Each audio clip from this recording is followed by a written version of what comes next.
Prevention of gambling act 1977 के मुताबिक पाकिस्तान में हर किस्म की गैम्बलिंग इलीगल है। ये जो बैटिंग एप्स होती हैं ये किसी स्लॉट मशीन या कसिनो गेम्स की तरह डिजाइन की जाती है।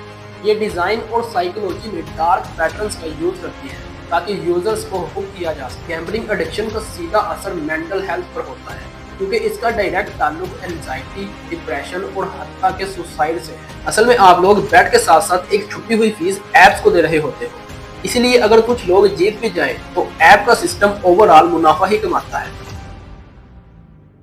देखिए, ये जो ऑनलाइन बैटिंग एप्स होती हैं ये आप लोगों को घर से सड़क पर ला सकती हैं और हर तीसरा इन्फ्लुएंसर इन्हीं एप्स को प्रमोट करता हुआ नजर आएगा क्योंकि आप लोगों का हारा हुआ पैसा इनडायरेक्टली इन्हीं इन्फ्लुएंसर्स के पास जा रहा होता है। पाकिस्तान में इन एप्स की पॉपुलैरिटी दिन ब दिन बढ़ती जा रही है और ये बहुत ही आसानी के साथ आप लोगों के साथ स्कैम कर जाती है। इनफैक्ट 3% स्पोर्ट्स बैटर ऐसे होते हैं जो ज्यादा मुनाफा बना पाते हैं, वरना बाकी सबको लॉस ही होता है क्योंकि ये एप्स डिजाइन ही इस तरह की जाती हैं, चाहे आप जीते या हारे एप्स को प्रॉफिट होता रहता है। ये बैटिंग एप्स आपको दो तरीकों से अप्रोच करती हैं। पहला तो ऑनलाइन एड्स चलाकर, जिनमें वो आपको दिखाते हैं कि आप बहुत ही कम टाइम में बहुत ही आसानी से गेम्स खेलकर पैसे कमा सकते हैं, और दूसरा इन्फ्लुएंसर से प्रमोशन कराकर। इन्फ्लुएंसर्स आपको अपना लग्जरी लाइफस्टाइल दिखाते हैं और आप लोगों से कहते हैं कि हमने इस गेम से या इस ऐप से इतने पैसे कमा लिए, और आप लोग बहुत ही आसानी से उनके जाल में फंस जाते हैं। गैम्बलिंग के इस नेटवर्क को समझने के लिए आपको ये पता होना चाहिए कि बैटिंग एप्स होती क्या है और ये ऑपरेट कैसे करती हैं। इस वीडियो में आपको ये भी समझाऊंगा कि किस तरह आपको साइकोलॉजिकली हुक करके आप लोगों के साथ स्कैम किया जाता है। अभी जो भी इंफॉर्मेशन मैं आगे शेयर करूंगा उसके सोर्सेज में आपको वीडियो में आगे दिखाता रहूंगा। ये जो बैटिंग एप्स होती हैं ये एक तरह का ऑनलाइन प्लेटफॉर्म होता है जहां पर यूजर स्पोर्ट्स के रिजल्ट या कसिनो स्टाइल गेम्स पर अपने पैसों से शर्त लगाते हैं। पाकिस्तान में बैटर्स की तादाद काफी हद तक बढ़ चुकी है और इसकी मेन वजह है इंटरनेट और मोबाइल फोन का बढ़ता हुआ इस्तेमाल। ऑनलाइन बैटिंग बिजनेस पूरी दुनिया में बहुत तेजी से फैल रहा है। फॉर एग्जाम्पल, पाकिस्तान में भी जो क्रिकेट मैचेस होते हैं उन पर भी बैट लगाने के लिए काफी सारी एप्स मार्केट में मौजूद हैं। अब ये सब तो ठीक है कि बैटिंग एप्स बैटिंग करवाती हैं, लेकिन ये एप्स अपना रेवेन्यू कैसे जनरेट करती हैं? टेक्निकल तौर पर ये एप्स बुक मेकर की तरह काम करती हैं। बुक मेकर एक ऐसी पार्टी या इंडिविजुअल होता है जो ओड्स तैयार करता है।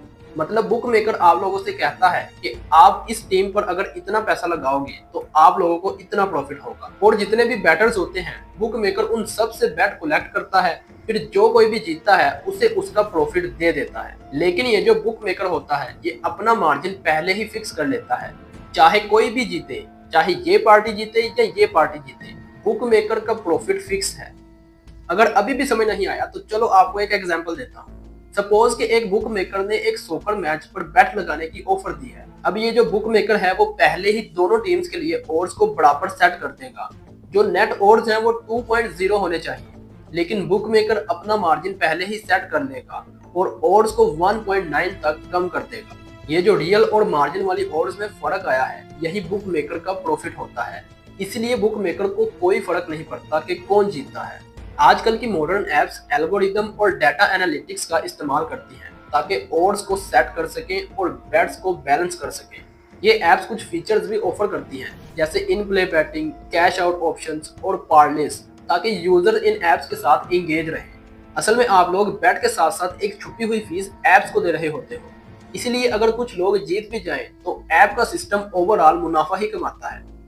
प्रिवेंशन ऑफ गैम्बलिंग एक्ट 1977 के मुताबिक पाकिस्तान में हर किस्म की गैम्बलिंग इलीगल है, लेकिन ये जो बैटिंग एप्स हैं ये एक लीगल ग्रे एरिया में काम करती हैं और इंटरनेशनल लॉज का फायदा उठाकर ये लोकल रिस्ट्रिक्शंस को बाईपास कर देती हैं।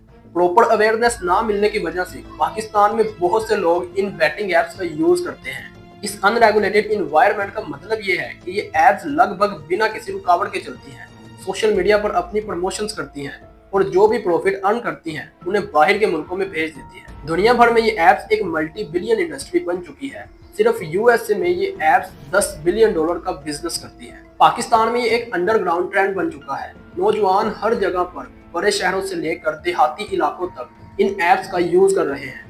ये जो बैटिंग एप्स होती हैं ये किसी स्लॉट मशीन या कसिनो गेम्स की तरह डिजाइन की जाती है।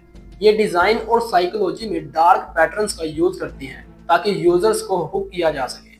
जब यूजर बैटिंग ऐप पर साइन अप करता है और बैटिंग स्टार्ट करता है तो उसे एक विनिंग हैंड दिया जाता है ताकि उसे लगे कि मेरी किस्मत बहुत अच्छी है। पाकिस्तान में भी कई यूजर्स ने ये रिपोर्ट किया कि ये ऐप्स उन्हें शुरू शुरू में थोड़ी सी जीत देती हैं जो उन्हें मोटिवेट करती हैं और पैसा डिपॉजिट करने के लिए। लेकिन ये जो शुरू शुरू की जीत होती है ये तो आप लोगों को फंसाने के लिए सिर्फ एक चारा होता है। जब आप लोग इन्वेस्ट कर लेते हैं तो ऐप का ऑटोमेटिक ऑड्स और लिमिटेशंस का असर शुरू हो जाता है। बुक मेकर इन ऑड्स को कंटिन्यूअसली एडजस्ट करता रहता है। अगर बहुत सारे लोग किसी एक आउटकम पर बेट लगाते हैं तो ऑड को पूरी तरह बदल दिया जाता है ताकि आपको दूसरी तरफ धकेला जा सके। सर्चर्स के मुताबिक ये जो बैटिंग एप्स होती हैं ये यूजर्स का डाटा इकट्ठा करती हैं कि वो किस वक्त पर बैट करता है, कितनी दफा बैट करता है और किस चीज पर बैट करता है। फिर उसे फ्री पर्सनलाइज्ड ऑफर्स भेजी जाती हैं जैसे कि फ्री बेट्स, एक्स्ट्रा बोनसेस, ताकि वो वापस आकर फिर बैट करे। ये बैटिंग एप्स पाकिस्तान में पूरी तरह से तबाही मचा रही हैं। लोकल रिपोर्ट्स के मुताबिक हजारों नौजवान, स्टूडेंट्स और बेरोजगार अफराद कर्ज और डिप्रेशन का शिकार हो चुके हैं। इंडिया में तो ऐसे केसेस हो रहे हैं कि अगर कोई स्टूडेंट ज्यादा पैसे हार जाता है तो वो सुसाइड कर लेता है। किसी भी नई ऐप के रिलीज होने के चंद महीने में ही कई सारे नौजवान बेरोजगार और डिप्रेशन का शिकार हो जाते हैं। गैम्बलिंग एडिक्शन का सीधा असर मेंटल हेल्थ पर होता है क्योंकि इसका डायरेक्ट ताल्लुक एंजाइटी, डिप्रेशन और हत्या के सुसाइड से है। ऑफलाइन कैसीनोज में फिर भी कुछ सपोर्ट होती है लेकिन इन ऐप्स में कोई मदद नहीं, ना कोई काउंसलिंग सर्विस, ना कोई एक्सक्लूजन टूल्स। फैमिलीज को अपने बच्चों का ज्यादातर तब पता चलता है जब हालात बहुत ज्यादा खराब हो चुके होते हैं, जब उनके बच्चे घर में ज्यादातर परेशान रहते हैं और झगड़े करते हैं। लेकिन इस वक्त पर उनके पास भी अपने बच्चों की हेल्प करने के लिए ज्यादा रिसोर्सेज नहीं होते। Thank you.